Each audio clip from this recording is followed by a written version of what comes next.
When a dedicated police officer is wrongfully convicted of a brutal murder, she pleads for just one last hug from her young son before they take her away. But in that moment, she discovers bruises and hears a whispered threat that chills her soul. Something is terribly wrong. Before we dive in, let us know where you're watching from, and if you believe in justice, be sure to like and subscribe for more. Dani Callahan stood in the defendant's dock, hands bound, the weight of the entire courtroom pressing down on her. She was a tall, lean woman in her mid-30s, her dark hair pulled into a tight braid, her eyes scanning the rows of seats. The sound of the judge's gavel echoed against the high ceilings, and murmurs spread across the crowd. Reporters jostled for a better angle, cameras flashing. Outside the courthouse, a swarm of onlookers watched it all unfold on big screens and phones, snapping photos through the glass walls. Dani had once enjoyed respect in every corner of the Brighton Police Department. Her peers had touted her as unflinching, willing to do whatever it took to serve justice. She'd built a reputation for tracking the toughest criminals, solving seemingly impossible cases, and never once looking the other way. It was her life's work. Yet now, as she stood awaiting her sentence, those same colleagues had turned their backs, or at best offered her hollow stares. She listened without moving a muscle, her face schooled into a mask of composure. The prosecutor's voice, sharp and confident, cut through the tense silence. She almost didn't register the words that came next, but they were impossible to ignore. The jury finds the defendant, Danica Callahan, guilty of murder in the first degree. A chorus of whispers and a few stifled gasps rose from the gallery. The bailiffs shifted, waiting for their moment to move in.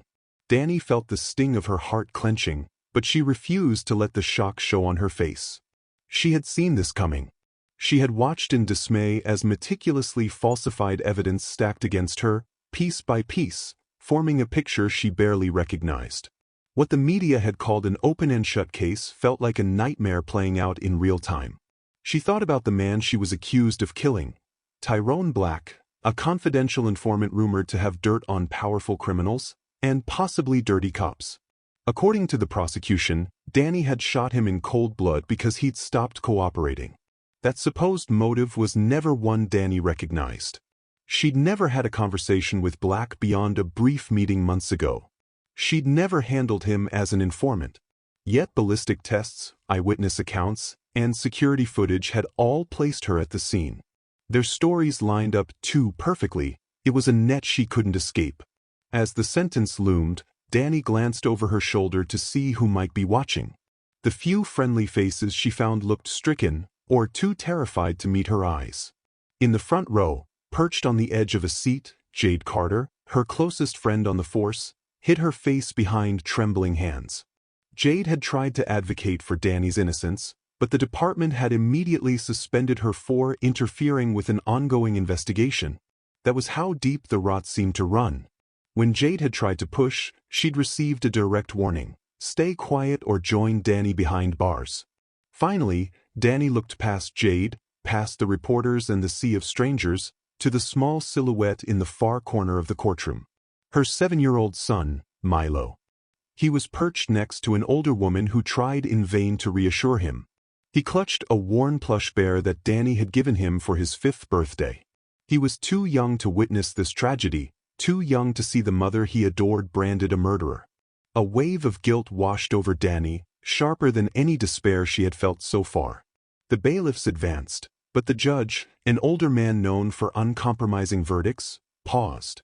The hush in the room intensified. Dani dared to lift her chin. "Your Honor," she said quietly, "before you have me taken away, may I please hug my son?" A flicker of sympathy crossed the judge's stern expression. He pursed his lips, clearly weighing whether to allow such a request.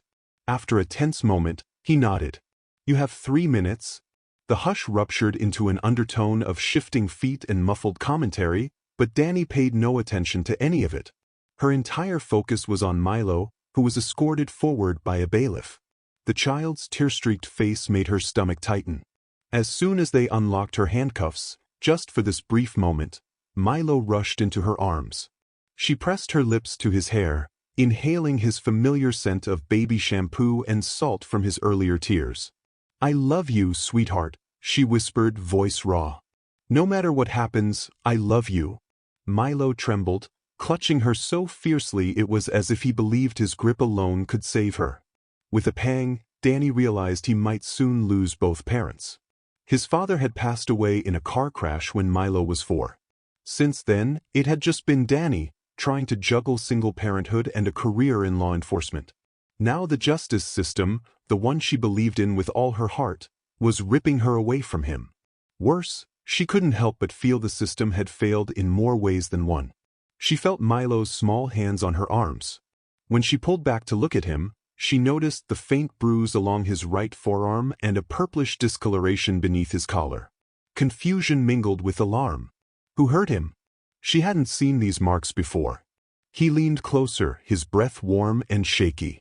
"Mama," he said, voice tiny. She said, "If you don't stop asking about Mr. Black, she'll hurt me too." His voice wavered as though afraid the walls themselves might hear. Danny's blood ran cold. She glanced at Jade for a split second, who stood far behind the bailiffs, giving a slight shake of her head as if she too had noticed something amiss but hadn't been able to act. Danny's mind whirled. Who was threatening Milo? And what? Time seemed to slow, and fury flared within her with such force that her hands tightened around Milo for a moment. She quickly eased her grip so she wouldn't scare him further. Every instinct she possessed screamed for her to protect her son, even as they were about to haul her away to a maximum security prison. She had to keep calm. She had to learn more. But just as she opened her mouth to ask another question, a bailiff stepped forward. "Time's up," the bailiff said, voice firm. He reached for Milo with gentle but unyielding force. Danny tried to cling to her son, but the bailiffs were well-trained, prying them apart with swift efficiency. The child was led away, crying out for her. Danny locked eyes with him. "Stay with Jade," she called, voice echoing in the hushed, heavy air. "She'll keep you safe." That was all she could say before she was shoved back into the cuffs. The door slammed behind her. The next sound she heard was the gavel, and then the metallic click of the cuffs. Guilt, rage, and panic all tangled in her chest. Her son was in danger, and she was being led away, powerless. Days turned into weeks in the pre-sentencing lockup at Brighton Women's Correctional Facility. Danny spent each of those long hours fighting to get anyone, wardens, social workers, child protection officers, to listen to her. She told them her son was in danger, that something was terribly wrong. But no one believed her.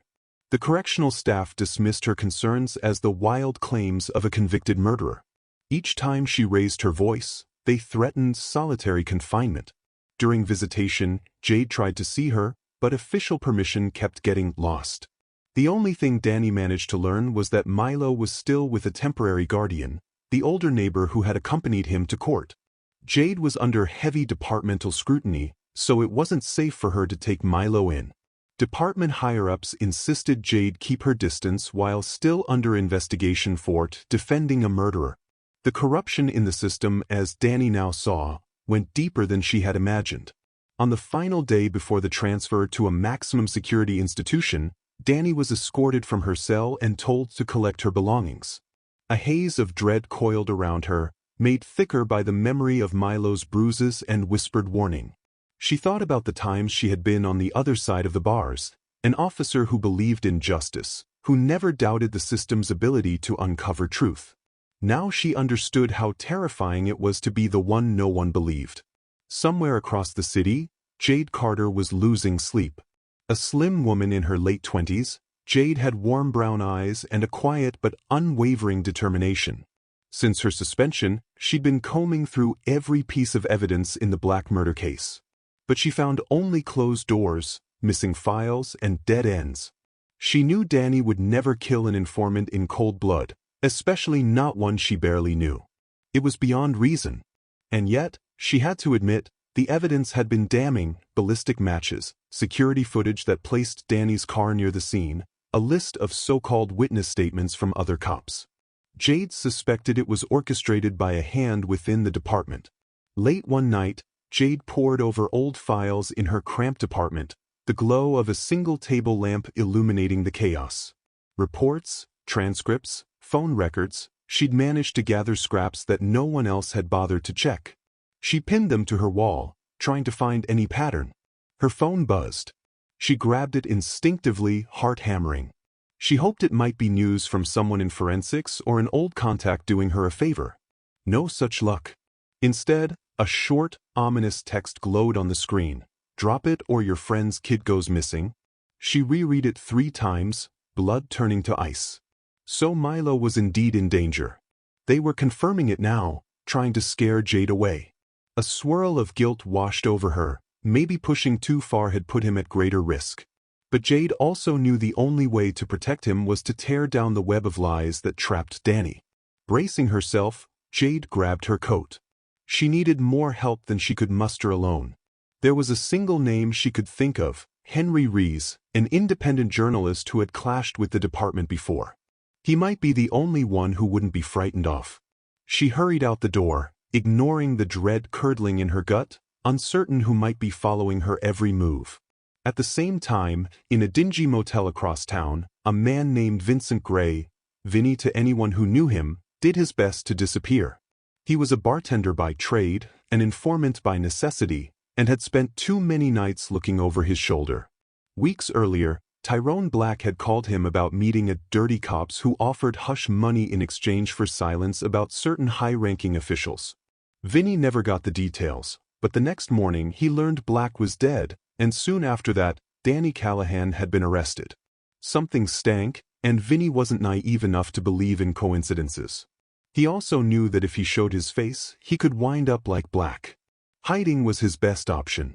For Danny, the day came when shackles replaced handcuffs, a sign that she was now going to the maximum security facility upstate.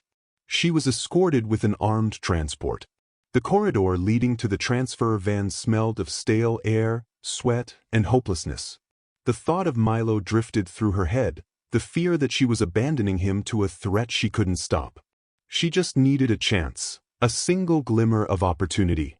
As they led her to the van, she caught the faint reflection of her own face in the grimy window, eyes hollow, exhaustion lines etched into her cheeks. This was not how she had imagined her career ending. Each day, she had sworn an oath to protect the vulnerable. Now she herself had become a victim of a system rigged by those with power. 2 officers and a driver. 3 sets of eyes on her. The clang of the door shutting her inside rang like a final verdict. She sank onto the metal bench, wrists chained to the waist restraint. She forced herself to breathe, to think. She was done letting panic rule her. If she wanted to protect her son, she needed to be sharp, to notice everything. The van pulled away from the prison gates, rolling through the city streets. Sunlight flickered across Danny's face through the barred windows. Soon they hit the freeway. Cars sped past, the world continuing as if nothing were out of the ordinary. Just another prisoner heading to indefinite confinement. That was when she heard the radio crackle. One of the officers in the front seat mumbled something, then turned it down quickly.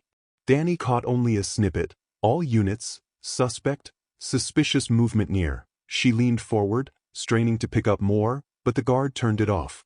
Tension thickened in the vehicle. The other officer glanced over the seat at Danny, eyes narrowed, as if ensuring she stayed silent. Then a loud pop thundered from the front. The driver jerked the wheel, tires screeching. Danny braced as the transport van veered sideways. More pops, gunshots, rang out. The officers started shouting to each other, rummaging for weapons. The driver forced the van to accelerate. It roared forward, engine whining. Something rammed the van from behind, jolting them violently. Danny felt her wrists dig into the restraints, and a searing pain shot up her forearms. A black SUV pulled alongside the transport van, windows tinted. One of the officers reached for the radio, barking, "We need backup." "Repeat, we're under attack." Then the next volley of bullets tore through the side window. The driver yowled in pain. The van swerved again, slammed into the guardrail, then toppled onto its side with a deafening crash, scraping metal across asphalt. Danny smashed into the wall, momentarily stunned. She didn't know how many minutes passed. The world spun, her ears buzzed, and the scent of burnt rubber and blood hung in the air. The officer next to her had a gash across his temple, eyes unfocused. She smelled gasoline. A single thought broke through her daze: get out. Her seatbelt was jammed, and her hands were still cuffed.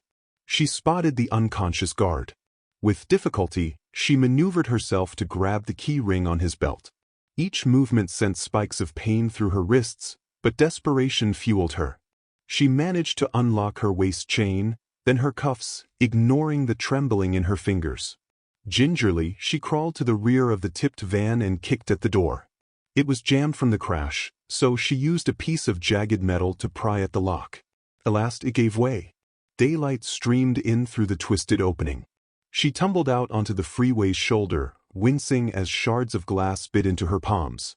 Smoke curled from the engine. She took in the scene. The black SUV was gone. Sirens approached in the distance. The driver lay halfway out of the crushed front windshield, unmoving. Another officer moaned somewhere behind her. She was unarmed, battered, and considered dangerous by the entire city. When the authorities arrived, they would blame her for everything. Or worse. With stiffened limbs and a pounding head, Danny forced herself to run. She darted across the lanes, ignoring the horrified looks from oncoming motorists who slammed on their brakes. Horns blared. She made it to the opposite shoulder, vaulted over a short barrier, and landed on a patch of rough gravel. Adrenaline coursed through her, dulling the pain of fresh scrapes and bruises. She kept moving, disappearing into the nearest cluster of trees.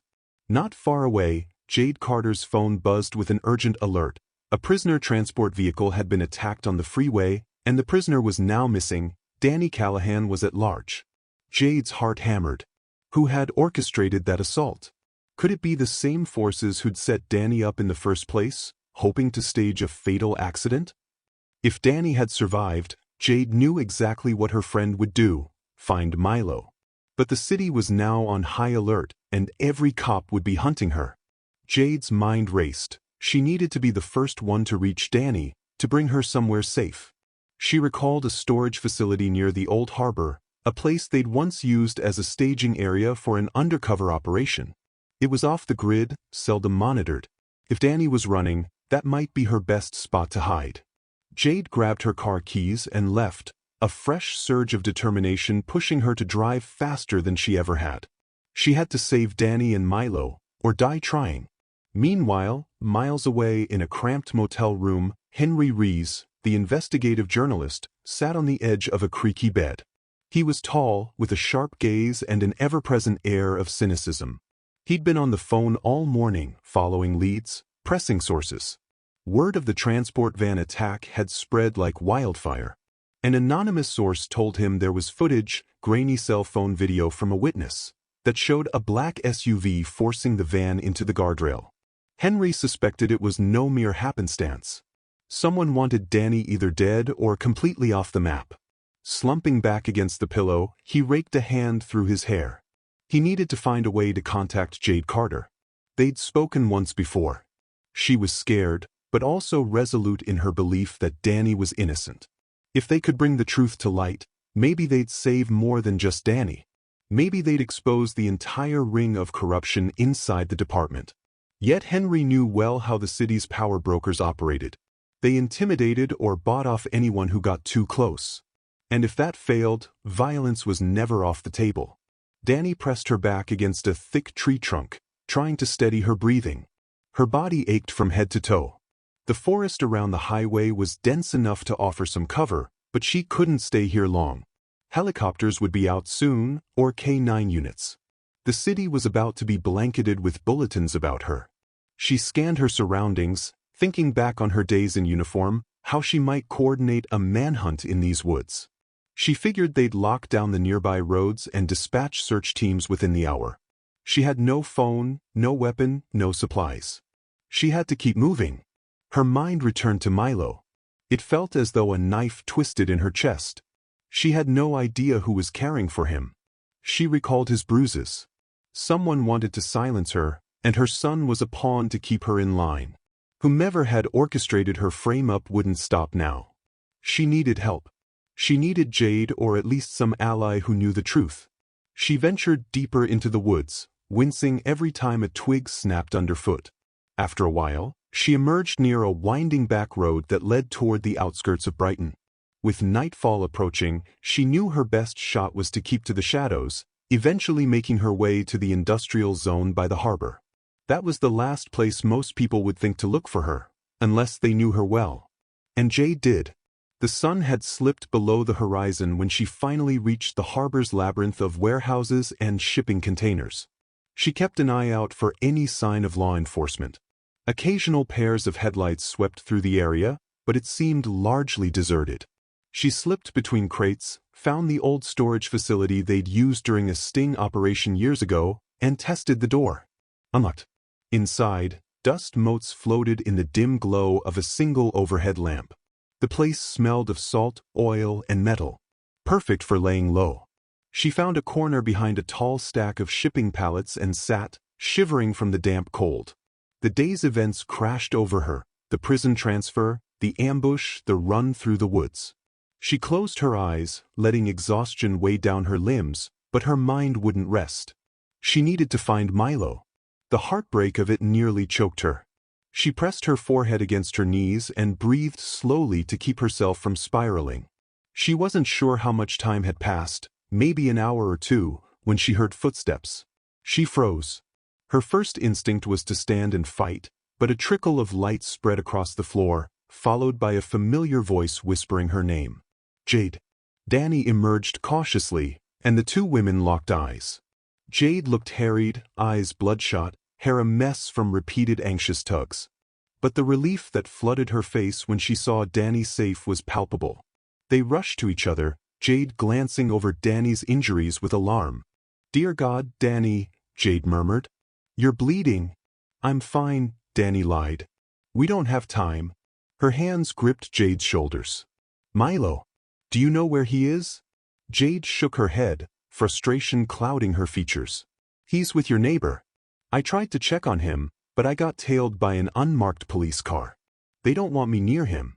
They want the world to think you're unstable and that I'm your accomplice." Danny swallowed hard, voice trembling.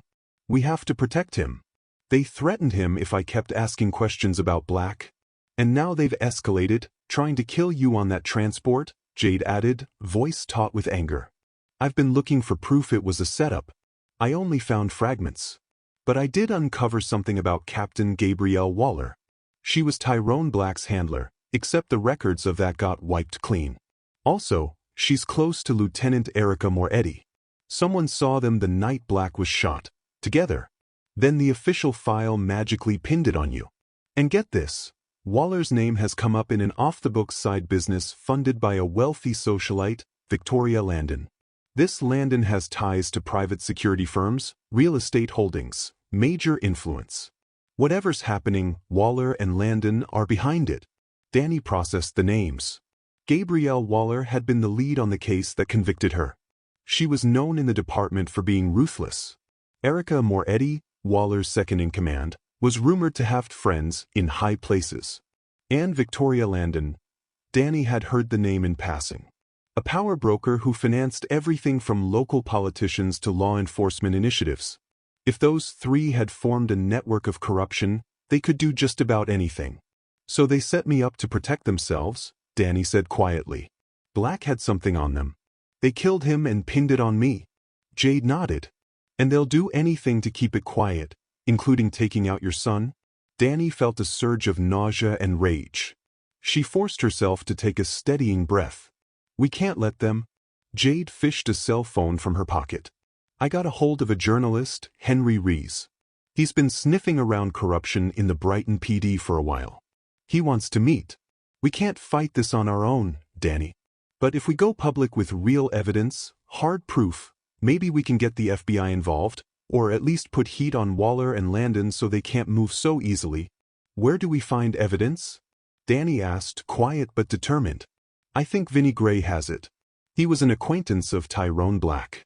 There are rumors he saw the real shooters, or that Black confided in him. He went underground. If we can find him first, we might get the truth we need." Danny nodded. Exhaustion and pain battled for her attention, but a sliver of hope kept her upright. Maybe there was a way out of this nightmare. "Let's do it." They hurried out to Jade's car, parked a few blocks away under a broken streetlight.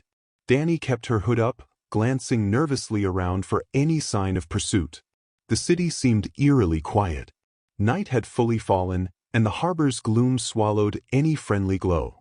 Jade started the engine, steering them out onto the deserted streets. She made a quick call to Henry Rees, speaking in a low voice. "The plan," she told Danny, "is we meet Henry at a diner on the edge of Midtown, neutral ground. Then we figure out how to locate Vinny."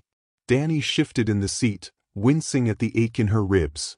"And then we get Milo?" Jade's face softened. "Yes. First chance we get?" The drive took about 20 minutes, tension thick in the car. They arrived at the diner, an all-night joint with flickering neon signage. As soon as they parked, Jade scanned the lot for suspicious vehicles. Satisfied, they went inside. A disinterested hostess led them to a corner booth. The smell of frying oil and stale coffee permeated the place. Danny suppressed a grimace, adrenaline twisting her stomach. Within minutes, a tall man in a rumpled blazer slipped into the booth across from them. He extended a cautious hand. "Henry Rees. Thanks for meeting me." Danny only nodded, letting Jade do the talking. Jade quickly explained the situation. As soon as she mentioned Victoria Landon, Henry's brows shot up. "Landon funds half the city. If she's the key, that means we might be looking at a scandal bigger than any of us realized." "We need to find Vinny Gray," Jade said. "He has evidence that points to Waller and Moretti as the ones who killed Tyrone Black. If we can prove Danny was framed, we can blow this open. But they've threatened Milo. That's our top priority." Henry pulled out his notebook. "I've heard about Gray. A barfly, an occasional snitch for the department. He's in the wind because he's probably petrified they'll come for him next." He scribbled something. "I know a safe house he used once, on the outskirts of East Brighton. We can check there." Danny sized Henry up. He seemed earnest if a bit anxious. "You can get this story out fast?" she asked. Henry nodded. "If I have solid proof, I can break it wide open. Social media, live streams, working with bigger outlets. They won't be able to silence it if it all hits at once." "Then let's go," Jade said. They slid out of the booth, leaving a few wrinkled bills on the table. Outside, the night air was colder than before. Danny hunched her shoulders against the chill. She had no jacket and realized she still wore the prison-issued pants and t-shirt under the borrowed hoodie. At least it was dark enough that few people would notice. Any mention of a tall woman in prison attire would spark immediate alarm. The trio climbed into Jade's car. Henry directed them eastward, explaining that the safe house was a rundown duplex in a rough neighborhood. Vinny had once hidden there while working as a confidential informant. Danny listened, half focused on the road, half lost in her own swirling thoughts about Milo. She swore to herself she wouldn't rest until he was safe in her arms again. They reached their destination without incident, a shabby street with shattered street lamps and trash-strewn sidewalks. The building in question looked abandoned. Peeling paint, boarded-up windows. A single flicker of light glowed behind torn curtains on the second floor. Jade parked a block away, engine idling. The three of them eyed the structure. "He might have watchers," Henry murmured. "We have to be careful." They crept along the darkened street, footsteps soft on cracked pavement. An alley ran alongside the building. Danny took the lead, pressing an ear to the side door. She heard a TV playing softly. She tested the knob. Jade tried a little trick with a plastic strip, but the lock held. Finally, Danny used a piece of thin metal from a snapped belt buckle, found on the ground earlier, to slip the latch. She wasn't an expert at lockpicking, but desperation and a bit of old detective knowledge guided her. The door opened into a dim, dusty hallway. They slipped inside, heartbeats echoing in their ears. The TV grew louder as they inched up a creaking staircase. At the top, the door was ajar, pale light spilling across the floor. Jade lifted a hand in caution. Danny peered around the edge. A man sat in a battered recliner, eyes on a static-riddled TV screen. His hair was unkempt, and he had the lean, jittery look of someone perpetually in fight-or-flight mode. A half-empty liquor bottle rested at his feet. Danny recognized him from old files. Vincent Gray, the one they called Vinny. With practiced stealth, Danny stepped into the room. Before Vinny could react, Jade closed the space behind him. He jumped with a startled curse, reaching for a pocket. Danny raised her palms in a non-threatening gesture.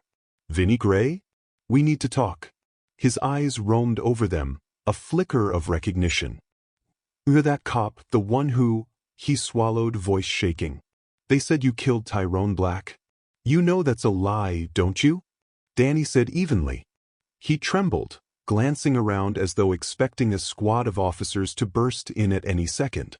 "You shouldn't be here. They're hunting you. If they find out you talk to me—" Henry stepped forward, voice calm. "Vinny, we know you're scared. But if you keep running, they'll find you eventually. They want you dead because of what you know. We can protect you, but you have to tell us what really happened the night Black died." Vinny looked from Danny to Henry to Jade, then let out a ragged sigh. He rubbed his face. "He called me that night, said he'd found proof certain high-level cops were working with Victoria Landon's people. He wanted my help, maybe introduce him to a journalist. I was in the building. I saw 2 officers go into his apartment. One was definitely Captain Waller. The other was her sidekick, Maretti. Moments later, I heard gunshots. I freaked out and bolted." Danny's pulse raced. "You saw them shoot him?" Vinny nodded. "I didn't see the actual shooting, but I heard it. Then I saw them rush out, calm as anything. Waller had a big manila envelope. She stuffed it under her jacket. Next day, I heard the news that Black was dead and you were arrested. That was enough for me to run." Jade exchanged a look with Danny. This was what they'd suspected, but now it was confirmed by an eyewitness. They needed a recording, sworn testimony. Henry immediately pulled out his phone and started recording video. Vinny, though shaky, repeated the details. Jade's gaze remained fixed on him, her relief tempered by fear. This was enough to tear the case wide open, but it also put a target on Vinny's back as bright as the sun. Just as Henry ended the recording, the sound of screeching tires echoed from outside. Headlights washed across the half-board windows. Vinny went white as a sheet. "Oh God! They're here!" Danny's heart thudded. They had to move fast. If Waller or Moretti or any of their mercenaries had tracked them down, they'd be trapped. She motioned for Vinny to follow. "We go out the back now." They hurried down the stairs. Jade peeked through a crack in the front door.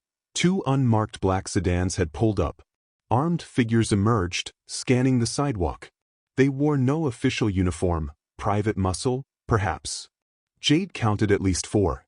She prayed there weren't more circling around. They slid out the side door into the alley, hugging the wall. Rain had started to drizzle, making the pavement slick. Henry and Vinny followed, trying not to slip. Danny led them deeper into the alley, scanning for any exit route. A tall chain-link fence loomed ahead. She cursed under her breath. Climbing it in her condition would be painful, but there was no choice. Behind them, boots pounded on wet pavement. Flashlight beams cut through the night. A voice barked, "Spread out. They can't have gone far." Danny turned to Jade and gestured for Henry and Vinny to go first. Jade gave Vinny a boost, and the wiry man managed to scramble over, dropping with a muffled grunt on the other side. Henry clambered up next, panting from the effort but driven by fear. Jade was next, agile enough to scale it quickly. Danny heard footsteps closing in. She grabbed the fence, hoisted herself. Her arms screamed from the damage sustained earlier, but adrenaline propelled her to the top. The chain links rattled. She braced herself and jumped down into the darkness beyond. A bullet pinged off the metal behind her. She dropped hard onto the pavement, knee buckling. "Run!" Jade hissed, pulling Danny to her feet. The 4 of them sprinted through the back streets, ignoring the pain, as more shots rang out. Each corner they turned, they expected to run into more guns. But so far, luck stayed on their side. Eventually, they found an old service road that led to a network of abandoned warehouses. With no immediate sign of pursuit, they ducked into one of the buildings. Chest heaving, Danny pressed her back against a damp wall. Everyone seemed battered but unharmed. Vinny looked close to hyperventilating. Jade checked her phone, but there was no signal. Henry was wide-eyed, a mixture of terror and excitement flickering across his features. He clutched his phone to his chest protectively, as though it were the only shield he had. Danny finally allowed herself to speak. "We can't do this on foot. We need a safe place to hole up, gather ourselves, and get Milo." Her voice cracked on her son's name. Jade nodded, swallowing. "I know someone who can give us a temporary hideout. Let's go to an old friend's place. We'll regroup, figure out how to handle this. Maybe we can upload Vinny's testimony from there if we can find a secure connection." Vinny managed a shaky nod. "If that goes public, Waller will come after me. They'll come after all of us." Henry exhaled. "That's why we do it fast, then get out of reach." Danny felt a flicker of hope, tempered by dread at what lay ahead. She reached out, briefly squeezed Jade's shoulder in silent thanks. No matter how dark this city's corruption was, she wasn't facing it alone. Together, they might stand a chance. And if it meant saving Milo, Danny would fight to her last breath. A few weeks passed in a quiet blur, filled with small comforts and lingering challenges. Danica Callahan rose each morning in her own bed, greeted by the soft golden sunlight through her curtains, an experience she no longer took for granted. She'd listen for Milo's footsteps padding across the hallway, the giggles and murmurs as he played with the small assortment of toys in his room. Then she'd make them both breakfast, turning on the radio for background chatter about Brighton's slow but steady transformation. She often found herself smiling over her coffee, heart swelling with relief that she could do something as simple as make pancakes for her son in her own kitchen. It felt surreal to be at peace after so much terror. Yet the city outside her door was still recovering from the quake that Landon, Waller, and Moretti's trial had unleashed. Every day, newspapers revealed new layers of corruption uncovered by the FBI's investigation. Other officers, local politicians, even a couple of judges were implicated. Some citizens felt vindicated, others were outraged that the rot had gone so deep. Everyone wanted to know whether the department could rebuild its broken trust. For Danny, it was all background noise compared to the warmth of her life at home. She drove Milo to and from his new school, a small private institution that specialized in bridging academic gaps for kids under stress. The FBI had covered tuition as part of their protective arrangement until things settled down, one tangible sign that they truly believed in her innocence now. Milo was adjusting well, making friends, finally able to talk about his fears without shutting down. He seemed to understand, in the way only children do, that the worst was behind them. Even so, Danny noticed certain changes in him. He'd jump if someone knocked on the door unexpectedly, or cling to her a little longer than he used to. She worried about how those bruises, both physical and emotional, would shape him as he grew older. Sometimes she'd wrap her arms around him without warning, just to reassure them both that they had survived and were together. From time to time, Jade Carter would swing by in the late afternoon, now dressed once again in official plainclothes. Her suspension had been lifted, and she'd been reinstated to the Brighton PD with commendations for integrity in the face of corruption. But Jade carried a quiet weariness in her eyes. Every day at the precinct was a reminder of the old guard that had so viciously betrayed Danny. A handful of good cops remained, men and women who'd either been ignorant of the conspiracy or too afraid to speak up. Jade helped them reorganize the department from the ground up, rooting out old policies and forging new alliances with the public. The local press called it the Brighton Purge, a nickname Jade found simultaneously melodramatic and accurate. One sunny afternoon, Jade arrived at Danny's doorstep carrying a takeout bag of Thai food. Milo was at school, so it was just Danny tending to her small garden out back, an unkempt patch of tomatoes and peppers that had nearly died during her incarceration. Now they were thriving again. Jade slipped through the side gate and waved. "Hope you're hungry. The shrimp pad thai looked good." Danny dusted her hands off on a towel. "I'm starving, actually." "Thanks." The two of them settled at the tiny patio table, rummaging through the to-go containers. The tangy scent of chili and lemongrass filled the warm air. For a while, they just ate in companionable silence. Then Jade cleared her throat. "I've been approached by some people in City Hall," she said, spearing a noodle with her fork, "about heading a new oversight division. Independent from the PD, but working alongside it. They want me to help lead internal audits, training, maybe outreach to the community." Danny's lips quirked into a half smile. "That's quite the promotion." Congratulations. Jade set her fork down. I'm not sure I'm taking it. Feels complicated. I love police work, and part of me still wants to walk the beat, investigate cases, catch criminals. But after everything that happened, I wonder if I can do more good making sure we never let something like Waller's regime happen again. She let out a short laugh. Besides, I still get dirty looks from some of the old guard. They hate that I spoke out. Danny sighed. Change never comes easy. But you'll have the public on your side, at least. And Henry's coverage. The city sees you as a hero. A wry grin crossed Jade's face. Hero is a strong word. I just told the truth when no one else would. That makes you a hero in my book, Danny murmured, sipping from a water bottle. She paused, then added, whatever you choose, you have my support. But I think this oversight role could be perfect for you. You'd have the power to protect other officers from being railroaded by corrupt superiors.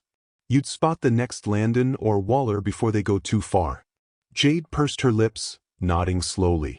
You're right. Brighton PD is in shambles. We're short-staffed, morale is shaky, and the public is still wary. If this position can help rebuild trust, then maybe I should do it. They continued talking through the details, the conversation meandering between big-picture reforms and smaller, personal concerns. Danny found herself animated, full of ideas, about mentorship programs for rookie officers, about community-driven policing instead of fear-based crackdowns. It reminded her how deeply she once believed in the badge. By the end of their chat, Jade looked nearly convinced to accept the new role. That evening, after Jade left, Danny tucked Milo into bed and lay awake thinking. She realized that while she might never return to the force, her desire to defend others hadn't vanished. In those lonely nights behind bars, she'd felt only rage and betrayal at the uniform. Now she could envision a different path, one that used her experience to hold the powerful accountable. Perhaps she could join Jade's new team from the outside, or partner with Henry Rees to bring hidden injustices into the light. The notion scared and thrilled her in equal measure. If she stepped back into the public arena, she'd be vulnerable to any of Landon's remnants who might want revenge. But maybe caution was no longer enough reason to stay silent. She closed her eyes, remembering the words Milo had whispered that day in the courtroom, the bruises on his little arms. It fueled her determination not to let fear rule her life. The next week, Henry Rees invited Danny, Milo, and Jade to a small garden party at his editor's home. He called it a thank yous gathering for everyone who had helped expose the scandal. Danny almost declined, wary of crowds and media types, but Henry assured her it would be low-key, just a few reporters, some local activists, maybe a couple of philanthropic folks interested in reform efforts. So, on a clear Saturday afternoon, they all piled into Jade's car. Milo sat in the back seat, excited to go anywhere new that wasn't overshadowed by danger. Henry's editor, a middle-aged man named Ross, lived in a quaint suburban house with a spacious backyard. Paper lanterns hung from tree branches, and folding tables held trays of appetizers. Soft jazz played through a portable speaker. Milo immediately made a beeline for a makeshift ring toss game set up near the hedge, challenging himself to land the plastic hoops around the posts. Danny stuck close to Jade, feeling a bit awkward. She recognized a few faces from local news stations. She offered polite nods, not quite ready for deep conversation. Eventually, Henry found them, wearing a big grin. "Glad you made it," he said, balancing a plate of fruit. "No cameras or interviews, I promise. Just folks who appreciate your courage." Danny relaxed slightly. "Thanks, Henry. How's work?" He shrugged. "Busy. Non-stop coverage of the aftershocks. We just published a piece linking Landon's shell companies to real estate scams downtown. It's basically one giant onion, layer after layer of corruption. But at least the city's taking it seriously now." Jade took a skewer of grilled vegetables from the buffet. "Any backlash?" "Oh, sure," Henry said, chuckling. "Threatening letters, calls to my boss, that sort of thing. But after the threats we faced before, this feels almost tame. And the paper's firmly behind me. They've seen how important this is." Danny nodded, scanning the group of guests. At one table, a group of neighborhood activists discussed ways to hold public forums with the PD.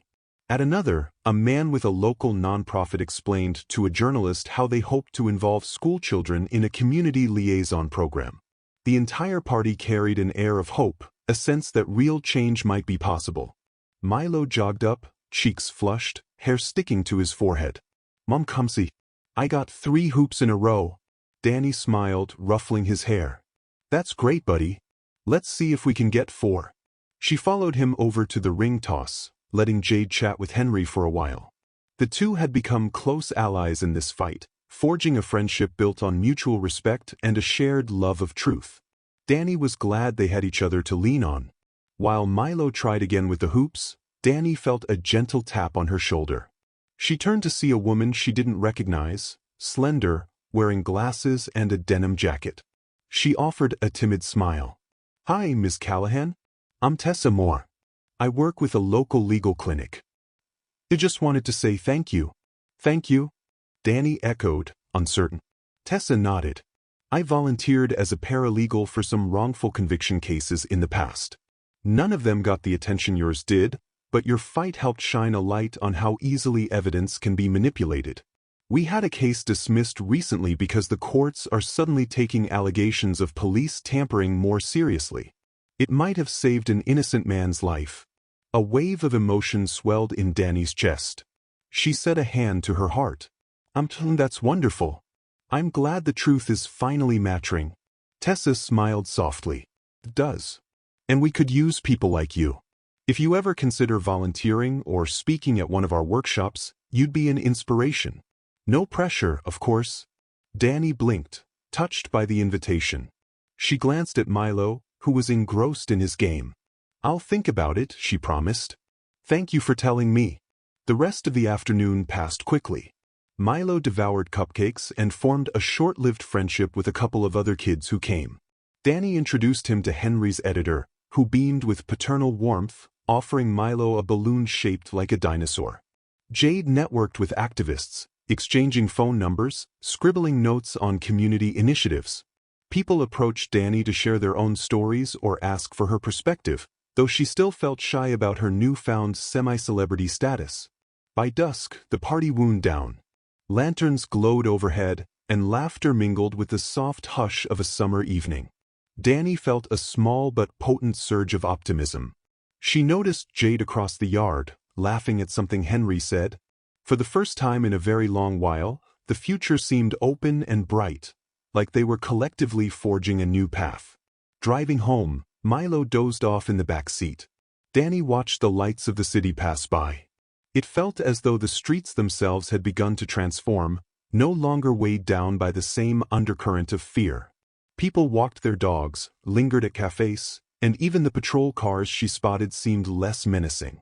She knew it wouldn't all be solved overnight. Deep corruption doesn't vanish just because a few key players were imprisoned. But the direction was different now. As the car turned onto Danny Street, Jade gave a gentle smile. "I'm thinking of accepting the oversight role," she said quietly.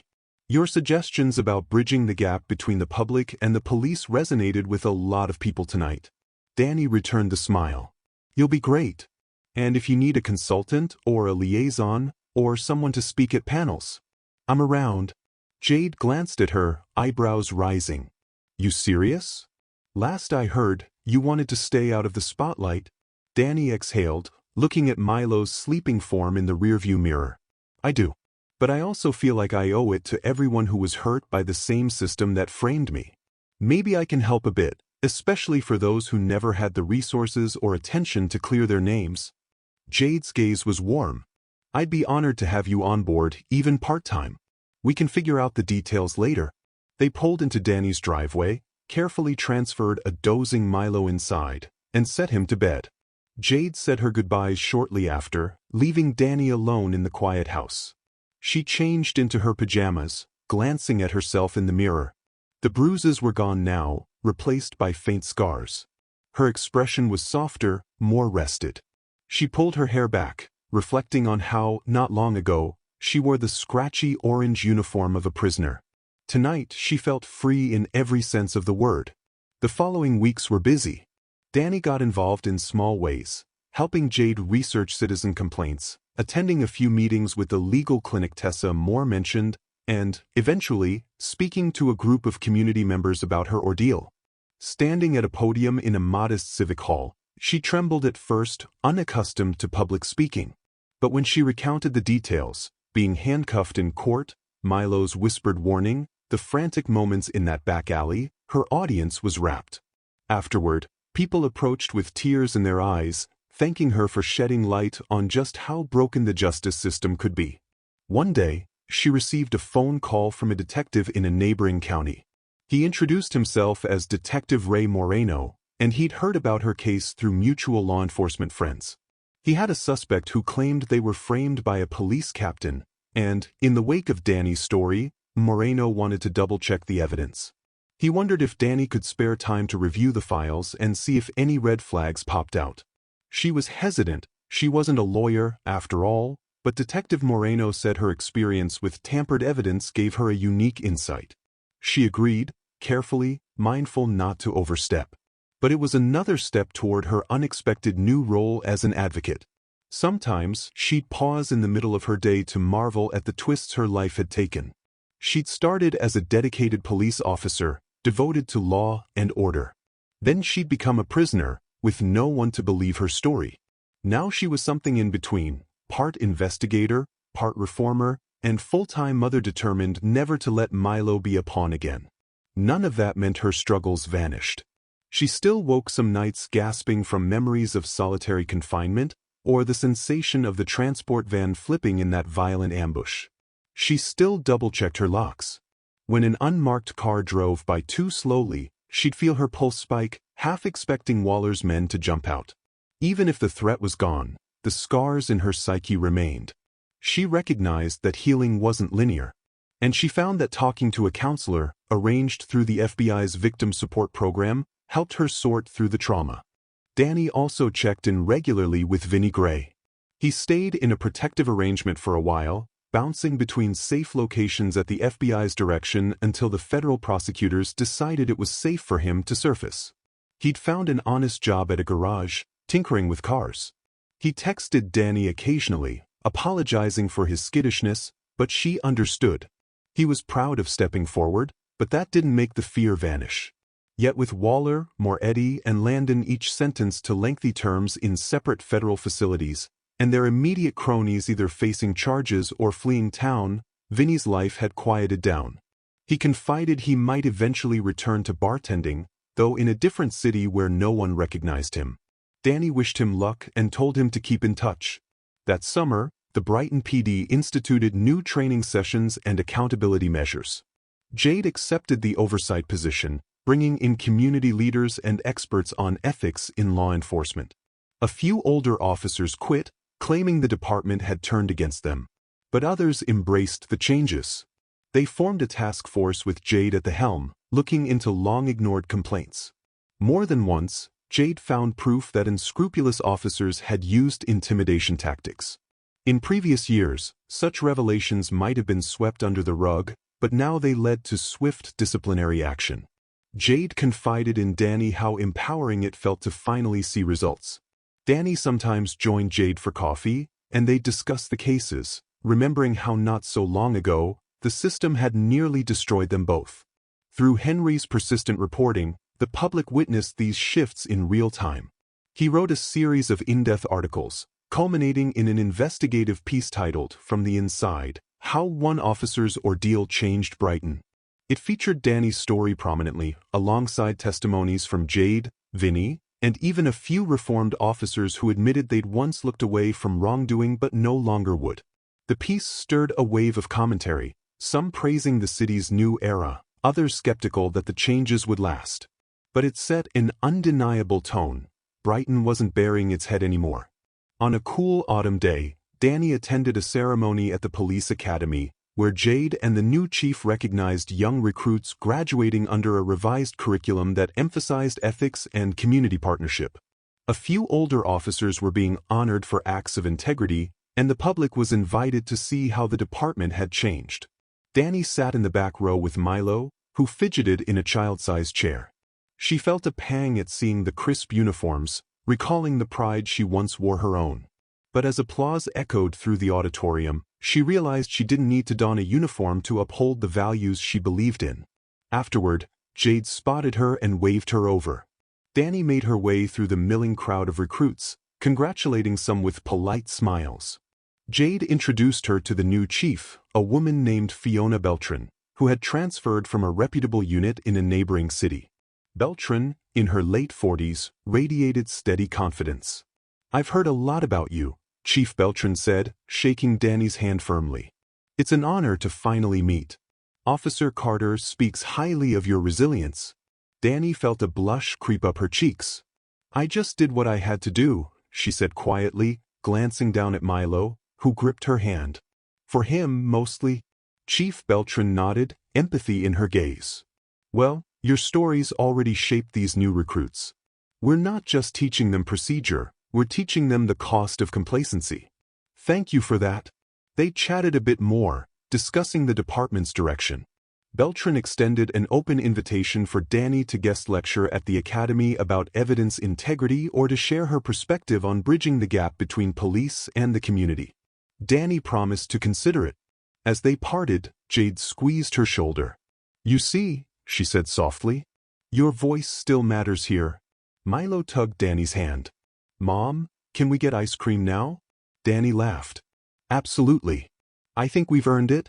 She waved goodbye to Jade and the chief, leading Milo out of the academy's lobby into the crisp afternoon sunshine.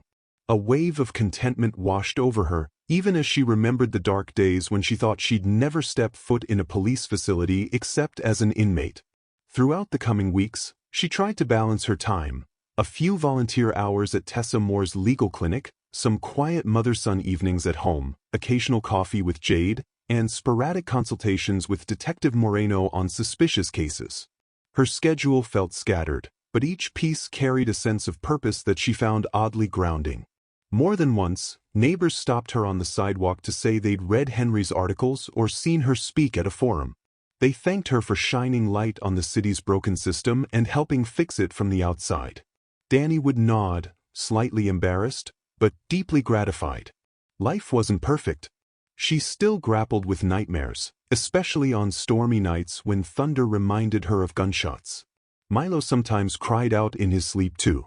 They'd hold each other in the dark, comforting themselves with whispered reassurances. Slowly, the nightmares grew less frequent, overshadowed by busy, hopeful days. One evening, Jade invited Danny and Milo to dinner at a small Mediterranean cafe downtown, a place that had once been overshadowed by Landon's fancy restaurants but was now thriving thanks to renewed local patronage. They sat at a corner table, candlelight flickering on their faces. Milo polished off a plate of pita and hummus, then curled into Danny's side, fighting sleepiness. "How's the oversight job?" Danny asked Jade, sipping an herbal tea. Jade blew out a breath. "Some days I feel like we're making progress. Other days, we uncover a new scandal, some leftover arrangement from the Landon era, shady deals with city officials. My team is swamped. But we're pushing forward." Danny nodded, gently stroking Milo's hair.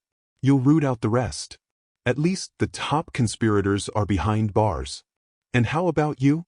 Jade asked, resting her elbows on the table. "You're basically an independent consultant, a speaker, an advocate. I'd say you're busier than I am." Danny smiled wryly. "I might need to formalize it somehow.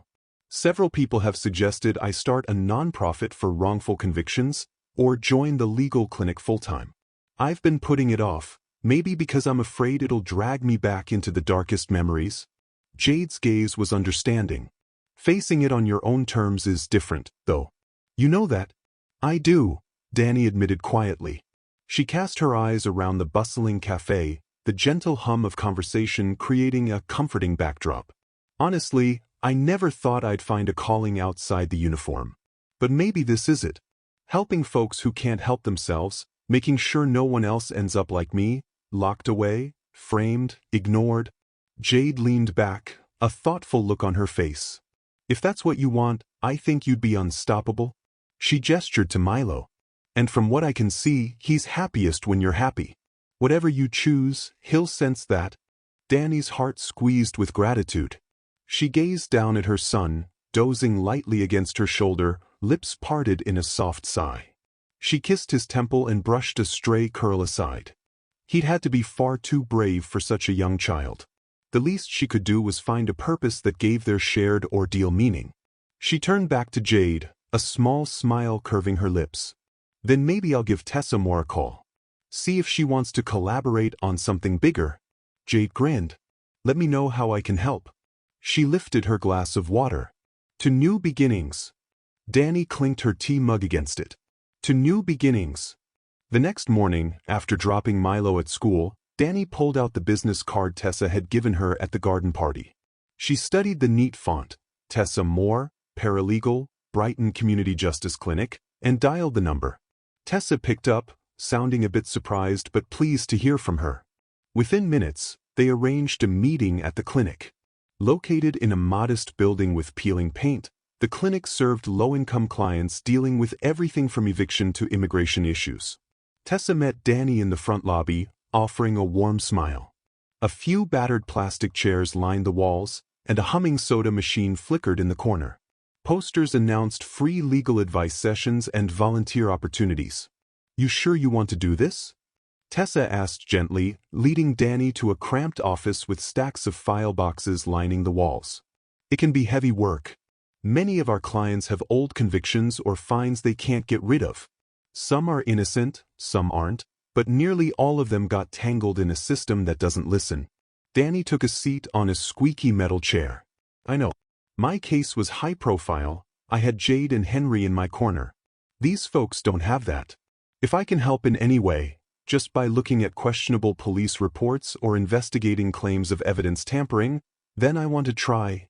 Tessa beamed. I'm so glad. Our staff is overloaded, and we've been turning away people who might have legitimate claims. Danny spent the next hour discussing details, how she could volunteer on certain days, how she might consult on specific files. The clinic's pro bono lawyers often needed an investigator's insight, someone who understood how evidence could be fabricated from the inside. Danny felt both excited and anxious.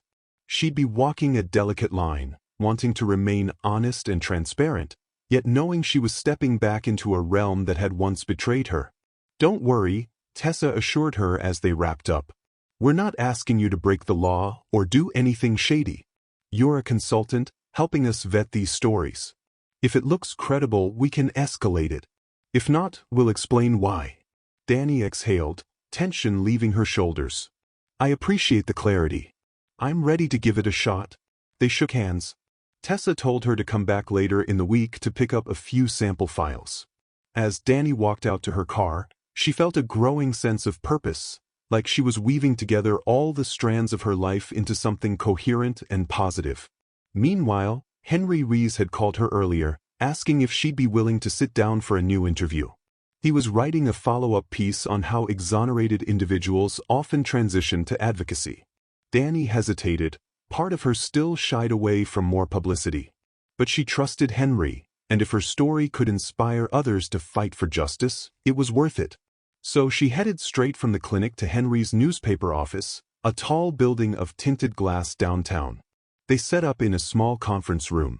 Henry offered her a bottled water, then switched on a digital recorder. Just a casual conversation, he said reassuringly. I'll transcribe it for my article. Sure, Danny replied, fiddling with the cap on her water. Where do you want to start? Henry leaned forward, elbows on the table. You went from being framed for murder to working, albeit in a limited capacity, to help others in similar situations. What shifted for you? Danny paused, collecting her thoughts. When I was in prison, all I could think about was surviving until I could clear my name and get back to Milo. I never looked further than that. But once I was free and exonerated, I started seeing how many others might be trapped without hope. If I can spare them that nightmare, she shrugged lightly. It feels like the right thing to do. Henry nodded, scribbling a note. Does revisiting the broken parts of the system ever trigger painful memories? Or do you find it cathartic? She took a breath. Sometimes, I'll see a case file with details that remind me of my own setup, false forensic matches, forced witness testimony. It's like a punch to the gut. But it also fuels me. If I can expose corruption again, maybe the same tactics can't be used on someone else. They spent another 30 minutes talking about Milo, Jade's oversight position, the possibilities for reform. Henry's questions were gentle but incisive. He asked if she had any message for viewers or readers who doubted the system's capacity to change. Danny answered as honestly as she could, acknowledging that real progress was slow but possible when enough people demanded accountability. She left the office feeling both drained and uplifted. Before heading home, she stopped at a nearby bakery to grab fresh bread for dinner. Standing in line, she recognized the subtle shift in how people looked at her. A couple of them offered polite smiles or even whispered quick thanks. Her face had been in the news so often that some folks recognized her. But it was no longer the suspicious stare that had trailed her in the early days of her arrest. She paid for the bread and left with a calmer heart. Evening brought her back to a warm house with the smell of sizzling stir-fry on the stove. She and Milo worked together to set the table, then sat for a simple meal. Afterward, she helped him with homework, a math worksheet that gave her a nostalgic flashback to her own childhood. Then they cuddled on the couch, reading a fantasy book about a brave young adventurer. The walls around them felt safe and homey, unburdened by the shadows of the past. A few nights later, a knock came at her door. She saw Jade's face through the peephole. It was late, close to 9, but Jade looked more exhausted than alarmed. Danny ushered her inside, noticing she clutched a file folder. Milo was already asleep in his room. "Sorry to come by unannounced," Jade said, collapsing onto the living room couch, "but I need a sounding board." Danny sat beside her. "Everything okay?" Jade massaged her temples. "I uncovered new info about a clique of officers who might still be covering for Landon's lesser associates. Minor stuff, like fudging petty arrests or ignoring suspicious transactions. I have enough to start an internal probe, but I'm worried about blowback. Some big names are tied to them, political donors, folks who aren't in jail but were close to Landon. It might cause another wave of scandal." Danny's expression hardened. "Then you do it. Better a scandal than letting them run amok." Jade let out a heavy sigh. "Yeah, that's what the new chief says too. But I can see it wearing on the rank and file. They're desperate to move forward, and here I am, digging up more dirt.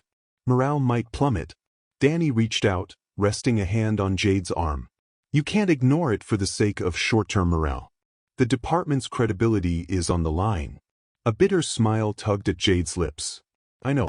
That's why I'm here, talking to you." She opened the folder, skimming documents. "I'll file an official report tomorrow. Maybe the silver lining is that it's not as massive as Waller's operation.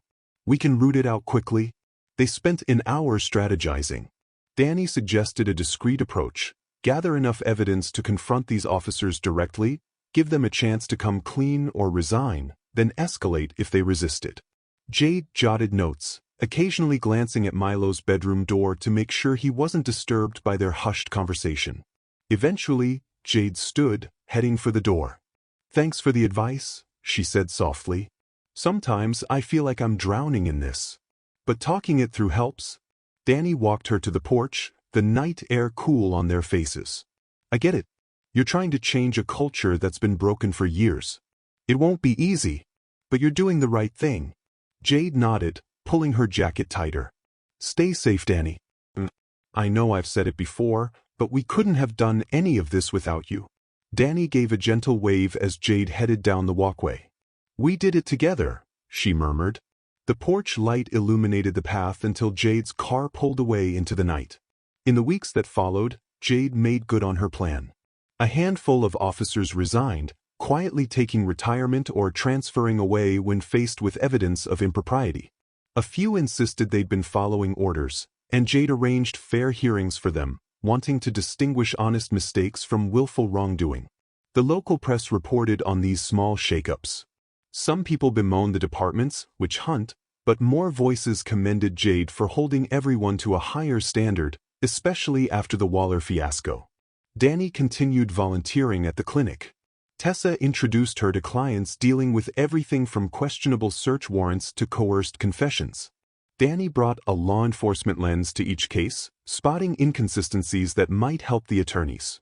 It was sobering, sometimes enraging, but she felt a sense of quiet triumph whenever they discovered a red flag that could exonerate an innocent person.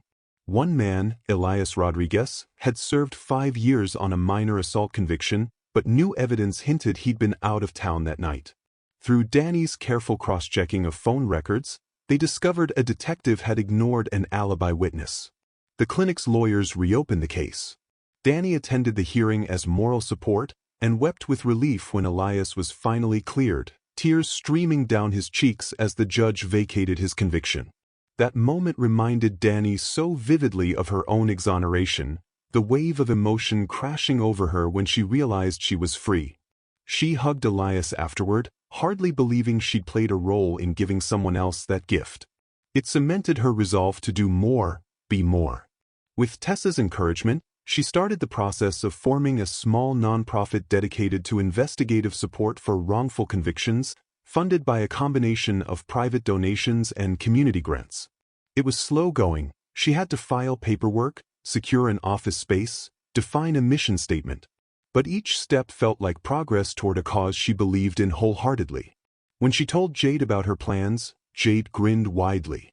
"You realize you're basically becoming a detective again, just on the other side of the badge?" Danny shrugged. "If it helps people, I don't mind the irony." Henry, of course, wanted to write an article about the new nonprofit. Danny asked him to wait until the official launch. She worried that if word got out too soon, skeptics might try to sabotage it, or false claimants might flood them before they were ready. Henry agreed, though he teased her about denying him an exclusive scoop. Despite his teasing, Danny knew he was proud to see her forging a role in the city's shifting landscape. And so, as the seasons changed, leaves turning golden, the air growing crisp, Danny found her life settling into a rhythm she never anticipated. Her mornings belonged to Milo, breakfast, school drop-off, the mundane joys of motherhood. Her afternoons often involved either the clinic's cramped office or a meeting with Tessa and a few volunteers at a borrowed conference room, sorting through potential cases. Evenings were spent with Milo again, with Jade sometimes dropping by. She felt busier than she'd ever been on the force, yet there was a sense of wholeness in what she did. Sometimes, she'd glance at the scar on her forearm, a reminder of that transport van crash, or recall the dread of hearing a prison cell door slam shut behind her. Those ghosts would never vanish entirely. But now, they served as fuel, driving her to ensure fewer people experienced that same helplessness. After all, Milo had given her a mission with his simple statement, "Mama, they said they'd hurt me if you didn't stop asking questions." She would keep asking questions, keep digging up the truth, no matter who tried to silence her or anyone else. On a quiet October afternoon, Danny accompanied Jade to a community policing fair in one of Brighton's public parks, an event meant to bridge the gap between the department and residents. Booths offered safety tips, kids tried on miniature police hats, and new recruits mingled with families. A small stage hosted short speeches. Chief Beltran spoke passionately about accountability, while Jade introduced fresh outreach programs. The smell of popcorn and cotton candy filled the air, reminiscent of a festival. Henry circulated among the crowd with his notebook, capturing quotes and snapshots for an article. He grinned when he saw Danny and snapped an impromptu photo of her standing next to Jade near the stage. "How's the new nonprofit?" he asked cheerfully. Danny rolled her eyes with a smile. "You'll have your story soon, Henry. We're almost ready to launch officially." "Can't wait," he said, then turned to interview a group of teenage volunteers handing out brochures. A choir of children from the local elementary school performed a short set of cheerful tunes, followed by a cameo from a popular local DJ. Milo, wearing a beaming grin, ran around the grass with a group of kids he recognized from school. Danny watched him go, heart full. This was what she wanted for him. A normal childhood, laughter, freedom. And as she took in the swirl of life around them, she realized how far the city had come since that bleak day of her sentencing. Later that evening, when the fair wound down, Danny helped Jade and the others pack up. They loaded chairs and tables onto a truck, chatting with lingering parents.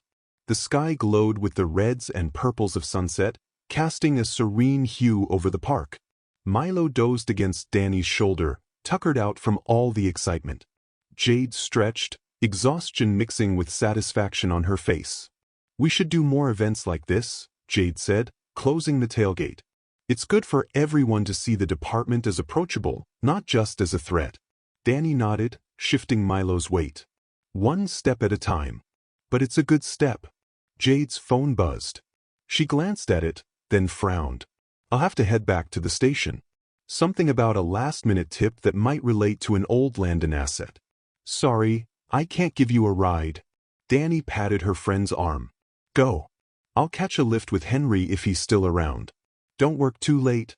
Once Jade left, Danny spotted Henry finishing a conversation with an older couple. She approached him, explaining the situation. He gladly offered to drive her and Milo home. They walked to his car, and Danny gently settled Milo in the back seat. The boy barely stirred, only mumbling a sleepy protest. During the ride, Henry kept the music low, a soft hum of local jazz. At a stoplight, he glanced over at Danny. You look happy, he said. Like you're at peace. She considered that, then nodded. I guess I am. I mean, I'm still dealing with residual fear and trauma. But I have Milo, Jade, and a purpose again. Henry drummed his fingers on the steering wheel. Remember when we first met at that diner? You were half-starved, exhausted, and on the run from basically everyone. Danny exhaled, a gentle laugh escaping. Yeah. Feels like a lifetime ago. He smiled. I'm glad you made it through. They pulled onto her quiet street. The neighborhood was dark except for the faint glow of porch lights. Henry parked in front of her house, and Danny carefully retrieved Milo, who nestled his face into her shoulder. She turned to Henry, offering a grateful smile. Thank you. For the ride, for everything. He nodded, resting an arm on the steering wheel. Always. Let me know when you're ready for me to run that piece on your nonprofit. The world deserves to hear about it. I promise, she said, stepping away from the car. Good night, Henry. He waved and drove off. Danny carried Milo inside, flicking on the foyer light. She laid him gently in his bed, pulled off his shoes, and draped a blanket over him. He stirred just enough to mumble, "Night, Mama." "Night, sweetheart," she whispered, pressing a kiss to his cheek. She lingered by his doorway, heart swelling. In that soft lamplight, his face seemed so peaceful, free from the nightmares of the past. Closing his door quietly, she padded back to the living room and sank onto the couch. A slow smile spread across her face. She'd left so many horrors behind, yet had found new meaning amid the wreckage. Her phone vibrated, another text from Tessa, reminding her of the next day's meeting with a potential client. Danny typed a quick reply, setting up a time. Then she stared at the screen, half expecting more dire news. Instead, her phone remained still, no threatening messages, no urgent calls from the FBI or the PD. An unexpected wave of gratitude welled up. She switched the phone to silent mode, deciding no phone calls would steal away her peace tonight. She sat there in the low-lit living room, listening to the gentle hum of the refrigerator and the muffled sounds of traffic outside. Tomorrow she'd delve back into case files, Milo would go to school, and Jade would tackle the next layer of departmental cleanup. Life would move forward. But for now, she closed her eyes, letting the hush of evening wrap around her, a testament that good can triumph over even the darkest injustices. Thank you for watching till the end. If you enjoyed this story, give this video a like. And if you haven't already, subscribe for more.